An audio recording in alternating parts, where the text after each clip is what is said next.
Good morning. It's a great pleasure to be with you here today. I want to share with you why Europe needs strong market making. Allow me to start with a journey to the Middle East. It's 2019, the capital of one of the oldest countries in the world. I'm present with a key bond investor, and we went through the ESM investor presentation. Flipping through the slides, their team studied the list of banks in our market group. One of our hosts raised their head and said, "You might have a great list of counterparts, but if we want to buy European paper, there are just a handful of players that we can truly trade with. Banks that have size, depth, of which screen prices are also truly tradable." This comment stuck in my mind. I wanted to get to the bottom of the issue. Later that year, the ESM joined the high-level group of Capital Markets Union set up by the European Commission. I had the pleasure to represent the ESM. It was the perfect platform to explore this issue. The number of primary market dealers in Europe who act as market makers is now at its lowest since 2006. Only 7% of equities and just 0.3% of bond securities in Europe are deemed liquid, according to a report by regulator ESMA. Market stress indicators are rising, driven by energy shocks, inflation shocks, and the war in Ukraine. Market reacts, and we have seen that during 45 days of the Truss administration in the UK. In a time where we have one of the fastest market repricings in decades. To put a number to it, we issued our first 3-month bill earlier this year at a yield of minus 0.67%. 2 weeks ago, we issued a 3-month bill for plus 1.51%, a repricing of more than 2 percentage points. Markets need liquidity and market makers to function well in such markets. With bond markets volatility near to 2008 levels, it increases the risk of more fragmented capital markets. Why does this all matter to us? The mandate of the ESM is financial stability in the euro area. We believe financial stability, certainly in times of stress, can be boosted by strengthening Europe's capital markets. To achieve this, we believe in the purpose of Capital Markets Union, or CMU, which replaces Europe's capital markets drawn on national lines with one harmonized market. As part of the high-level group, we identified 5 levers to boost CMU: supervision, securitization and market making, SMEs and equity finance, sustainable finance, and safe assets. I would like to deep dive into market making today with you. Last month, the ESM chief economist Rolf Strauch and myself published an ESM blog post which detailed why we need strong market making in Europe now. As you will undoubtedly know, market makers are intermediaries who engage on their own account to provide immediate trade execution to clients and buy or sell securities such as bonds and equities at prices they determine. Market making is therefore integral to an efficient allocation of resources through capital markets during periods of heightened financial stress. Because market makers play an important role for issuers. Market makers look for liquid markets for investors. Market making is essential for risk management, and a well-functioning and liquid euro area sovereign bond market is important for central bank monetary policy transmission.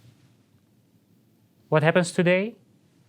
US banks dominate market making. Building robust financial markets requires ensuring sufficient liquidity is devoted to market making. Large banks with sizable balance sheets and a strong capital base can provide efficient market making services across main asset classes and currencies. Globally and in Europe, it is US banks who dominate market making, and this trend has increased over the past 5 years. Over that period, we have seen US banks increase their market share in global equities trading to nearly 50% from just shy of 40%. The role of European banks halved to just 5%. Even in Europe's domestic equity market, US banks command 45% of trading revenues, while Europe's own banks lost market share and stand below 25%. By contrast, in the domestic debt markets, European banks dominate with 43% of trading revenues, followed by US banks at 25%. But that is still less than half of local debt business handled by local banks. The exception in European debt markets results from the prominent size of the government bond segment, where countries tend to rely on domestic banks to reach local distribution channels. This advantage disappears on a global level, where US banks are again in the lead. Yet, in the European debt markets, there is a trend towards more concentration in the market activities. In a sample of 16 government bond issuers, the number of primary dealers who act as market makers is now at its lowest level since 2006. And those numbers actually come from AFME. Within this smaller pool, the proportion of non-EU banks, in particular US banks, is at an all-time high. Why do all these market shares truly matter? In times of crisis and heightened uncertainty, when the service of market makers is to ensure smooth market flows is most urgent, some non-EU banks may reduce their activity, thereby risking liquidity. And why has market making shrunk? First, the equity and debt markets are global, and assessing them requires large banks or other nimble intermediaries that have a worldwide coverage. US banks benefit from advantages in that regard. This is why major market players, corporates, large sovereign issuers often opt for global US banks for their primary and therefore secondary market support. Secondly, the drilling prominence of European market makers is at least partially attributable to the difficulty of European banks to thrive in the midst of continued fragmentation of Europe's capital markets and not yet complete banking union. Thirdly, European banks had to adapt to a rapid succession of new regulation, particularly in terms of capital requirements.